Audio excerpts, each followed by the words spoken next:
இப்போ எப்படின்னா okay first வந்து ஒரு பொண்ணை பார்த்து ஓகே ஆயிடுச்சுன்னா பூ வைக்கிறதுலாம் இல்லை, டேரக்டா ப்ரீ வெட்டிங் ஷூட் தான்.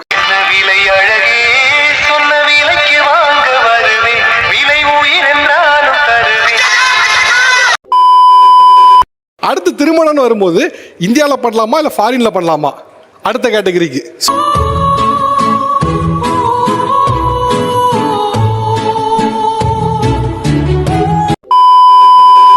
பஞ்சு மிட்டாய் சேலை கட்டின்னு பாட்டு போட்டா போதும் சார், ஊரு அந்த மூல முடுக்குல இருக்கிற எல்லாரும் ஓடி வந்து ஆட ஆரம்பிச்சிருவோம்.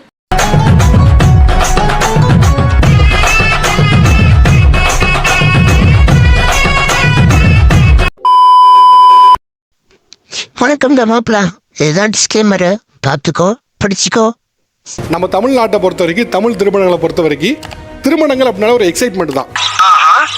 அப்படி வந்து நம்ம திருமணம் அப்படின்னு எடுத்துக்கிட்டோம்னா நமக்கு ஒரு டெம்ப்ளேட் இருக்கு, அதாவது திருமணம்னா இப்படிதான் இருக்கணும் அப்படின்னு. வாங்க வாங்க வாங்க பாருங்களேன், அப்படியே வீடு பல்ல காமிக்கிறான், கரும சரியான அலஞ்சானா இருப்பான் போலயே. பேசிக்கா டெம்ப்ளேட் அப்படிங்க தாண்டி அதுல ஒரு சடங்குகளுக்கு ரொம்ப முக்கியத்துவம் இருக்கு. ஒரு பொண்ணு பார்க்க போனோம்னா பொண்ணு பார்க்க போறதுக்குன்னு ஒரு சடங்கு. மாயண்ண வந்திருக்காக, மாப்பிள்ள மொக்கச்சாமி வந்திருக்காக, மற்றும் உறவினர்கள்லாம் வந்திருக்காக, வாமா மின்னல். அப்புறம் அந்த பொண்ணை கன்ஃபார்ம் பண்ணா பூ வைக்கணும்னு ஒரு சடங்கு, அதுக்கப்புறம் நிச்சயதார்த்தம், அதுக்கப்புறம் திருமணம், அப்புறம் மறுவீடு. இது எல்லாமே ஒரு டெம்ப்ளேட் தான். அந்த டெம்ப்ளேட் கரெக்டா ரூல்ஸ் பை ரூல்ஸ் ஃபாலோ பண்ணியே ஆகணுங்கிறது நமக்கு வழியா வந்துகிட்டு இருந்த ஒண்ணு. கரெக்டா சொன்னீங்க. சேஞ்சஸ் கொஞ்சம் கொஞ்சமா நாளடைவில் வர ஆரம்பிச்சது. அந்த நாளடைவில் வரக்கூடியது என்ன ஆயிடுச்சு அப்படின்னா திருமணங்கிறது டெம்ப்ளேட், இந்த சடங்குகள் அப்படிங்கிறத தாண்டி ரொம்ப மாடர்னா மாற ஆரம்பிச்சிருச்சு. என்னடி சொல்ற நீ? என்ன சொல்ற? என்னடி சொல்ற? இப்போ எப்படின்னா ஓகே ஃபர்ஸ்ட் வந்து ஒரு பொண்ணை பார்த்து ஓகே ஆயிடுச்சுன்னா பூ வைக்கிறதுலாம் இல்லை, டேரக்டா ப்ரீ வெட்டிங் ஷூட் தான்.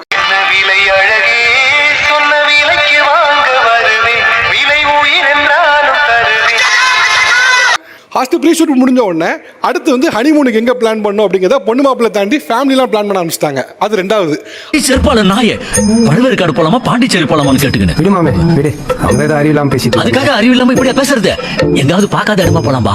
அடுத்து திருமணம்னு வரும்போது இந்தியாவில் பண்ணலாமா இல்லை ஃபாரின்ல பண்ணலாமா அடுத்த கேட்டகரிக்கு.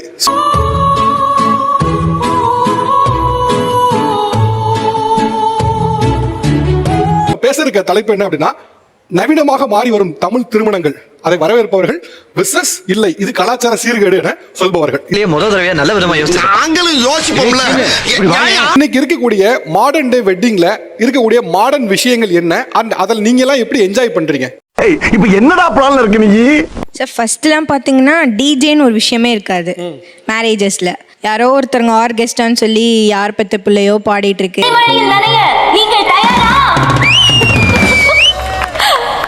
என்னையா அவனுங்க எவனுமே கை தட்ட மாட்டானுங்க, எல்லாரும் சோகமான பாட்டு மாதிரி உட்காந்துருப்பாங்க. இப்போ பார்த்தீங்கன்னா அந்த டிஜே ஃப்ளோரே அதிரும்.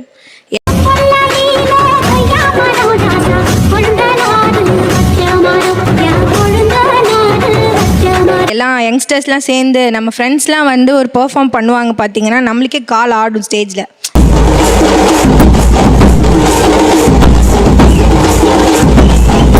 தாய் மாமனை வந்து நாங்க உறவெல்லாம் குறைக்கலாம் இல்ல, தாய் மாமன் கொடுக்கக்கூடிய மரியாதை கொடுக்க சேரும். அது ஒரு பக்கம் இருக்கு. இது வந்து டெக்னாலஜி வளருது, டெக்னாலஜி நாங்க கொடுக்குறோம் அப்படி. என்ன கொடுமை சரவணன். தாய் மாமனை வந்து கொச்சப்படுத்துற மாதிரி ஒரு ரோபோ போடுதுன்னா அந்த ரோபோ காசு இல்லாம போடாது. ரோபோக்கு எவ்வளவு கொடுத்தீங்க? அது ஒரு புது செல்லு மாவனை மாட்டாடா பம்பர கட்ட மண்டையா. ஒரு ரோபோ போடுதுன்னா அந்த ரோபோவுக்கு நீங்க எவ்வளவு கொடுத்தீங்க?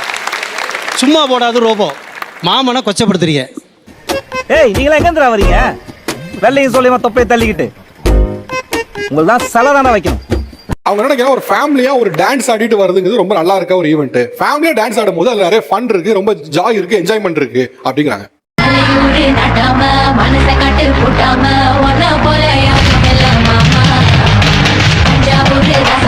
ஒரு மேரேஜுக்குள்ள நம்ம என்டர் ஆகும்போதே டான்ஸ் ஆடி அழைச்சிட்டு போறாங்கல்ல சார், அது ரொம்ப நம்ம உள்ள என்டர் ஆகும்போதே எரிச்சலா இருக்கு சார். ஃபர்ஸ்ட் யாராது உள்ள வேண்டா கத்துறது? உள்ள போகும்போதே அம்மா யாரு பொண்ணு யாருன்னே தெரியாம டான்ஸ் ஆடி அழைச்சிட்டு போறாங்க.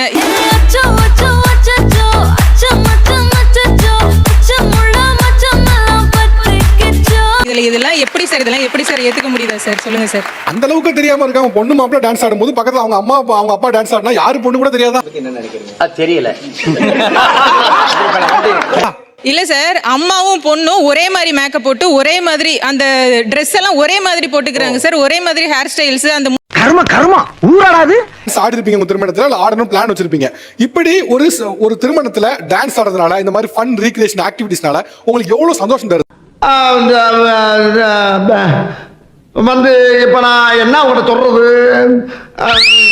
சார் எங்க பையன் மேரேஜ்ல நானே டான்ஸ் ஆடினேன் சார். ஓ சூப்பரா. எங்க பையன் மேரேஜ்ல நான் டான்ஸ் ஆடினேன் சார். அனைத்து எல்லாருமே சேர்ந்து என்ஜாய் பண்ணாங்க சார். கர்ம என்ன பாட்டுலாம் போட்டீங்க? என்ன பாட்டுலாம் சார் போட்டாங்க? இப்ப வர லேட்டஸ்டா இப்ப வர பாட்டு தான் சார் டான்ஸ் ஆடினேன். அஜித் பாட்டு, விஜய் பாட்டு. இந்தாப்ல என்னங்க சொந்தக்காரலாம் சொல்லி போன் நம்பர் வர சொல்லிடு. இன்னைக்கு ஒரு பிரெட் போர்டு உள்ள போகுது வீட்ல நமக்கு. ஏய் இதுல தான் சார் அந்த டான்ஸ் ஆடினேன். எல்லாருமே வந்து இதுல என்ஜாய் பண்ணாங்க சார். கல்யாணத்துல டான்ஸ் இருந்துச்சா? ஆமா, என்னோட கல்யாணத்துலயும் டான்ஸ் இருந்தது. எங்க குடும்பத்துக்குனே ஒரு பாட்டு இருக்கு சார். குடும்ப பாட்டா? யார் சாமி இவன்? எங்கிருந்து வந்திருக்கான்? பஞ்சு மிட்டாய் சேலை கட்டின்னு பாட்டு போட்டா போதும் சார். அந்த மூல முடுக்குல இருக்கிற எல்லாரும் ஓடி வந்து ஆட ஆரம்பிச்சிருவோம்.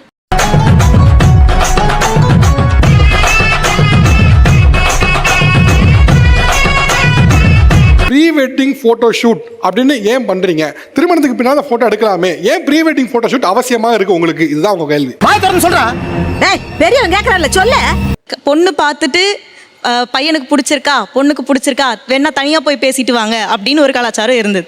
கரெக்டா சொன்னீங்க. ஏன் அது மட்டும் அவங்களுக்கு சீர்கேடா தெரியல? அண்ட் இப்போ இருக்க ஜென்ரேஷன்ல எல்லாருமே ஏன் போட்டோ எடுக்கிறாங்க அப்படின்னா, முன்னாடியே ஒரு பையனுக்கும் ஒரு பொண்ணுக்கும் ஒரு அண்டர்ஸ்டாண்டிங் வேணும். என்னை பத்தி உனக்கு தெரியாது. நீ யாருன்னே எனக்கு தெரியாது. அப்புறம் உன்னை பத்தி எனக்கு ஒரு போட்டோ ஷூட் அப்படிங்கிறத நீங்க பண்ணீங்கன்னா எப்படி இருக்கும் அப்படின்னு சொல்லி விஷுவலா நாங்களாம் தெரிஞ்சுக்கணும்னு ஆசைப்பட்டோம். அதுக்காக நாங்களே கூட ஆட்களை தேர்ந்தெடுத்துட்டோம். ஜஸ்ட் ஒரு பொம்மை வரும், மேனிக்யூன் வரும். அந்த பொம்மை கிட்ட நீங்க ஒரு போட்டோ ஷூட்ல என்ன மாதிரி போசஸ்லாம் கொடுத்து போட்டோ ஷூட் பண்ண விரும்புறீங்க அப்படிங்கிறத பாத்துடலாம். அப்படிங்கிற அந்த எக்ஸ்பெரிமெண்ட் கரெக்டா மனப்பண்ணு மாதிரி நகையெல்லாம் போட்டிருக்கீங்க. வாங்க கரெக்டா இருப்பீங்க நீங்க தான். பொத்தி வளர்த்த புள்ள மேகலை, அதனால அதுக்கு வெக்க வெட்டு போகல இருக்காதுங்களா பின்ன. சரிடா சரி. அது மேல இருக்கீங்க. உங்க கணவர் ஹைட்டா இருக்காப்ல.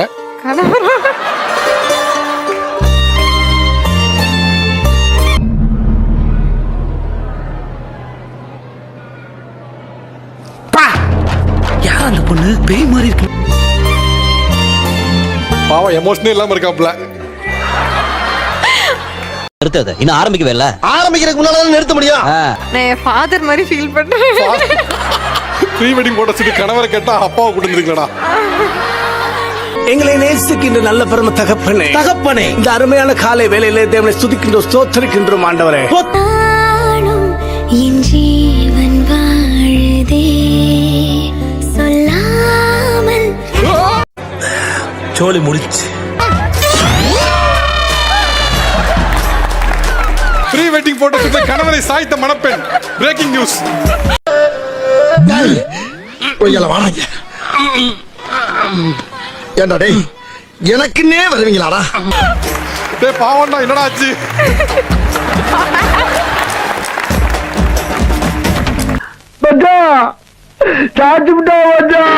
ஆக்சுவலா மேனிக்யூன் வந்து ட்ரை பண்ணோம். மேனிக்யூன் ஒர்க் அவுட் ஆகல. நாங்களே இப்படி விபரீதமா நடக்கும்னு எதிர்பார்க்கல.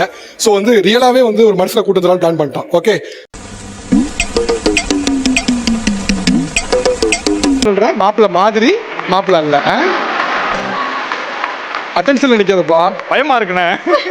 ஐயோ அண்ணா எனக்கு பயமா இருக்கு. கூடவே வந்து கொடுத்து விட்டு போயிட்டார் ஐயா. ஆச் பூச் தக்காளி சோறு என்னமா கொண்டிருக்க? என்னமா கீழே யா உயிரை வாங்குற. நல்லா தான் கேட்கல, அப்புறம் என்ன சொன்னாங்க ஒன்னு சொன்ன கேட்டுக்கிட்டே இருக்க. நீ எல்லாத்தையும் உனக்கு சொல்லணும்.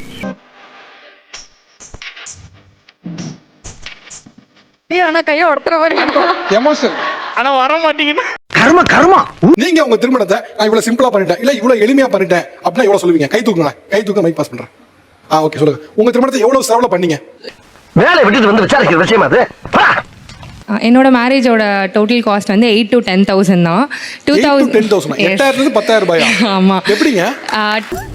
என்னடி இது 2019 தான் மேரேஜ் ஆச்சு. எங்களுக்கு லவ் மேரேஜ் தான். அம்மா வீட்டு சைடில் ஒத்துக்கிட்டாங்க.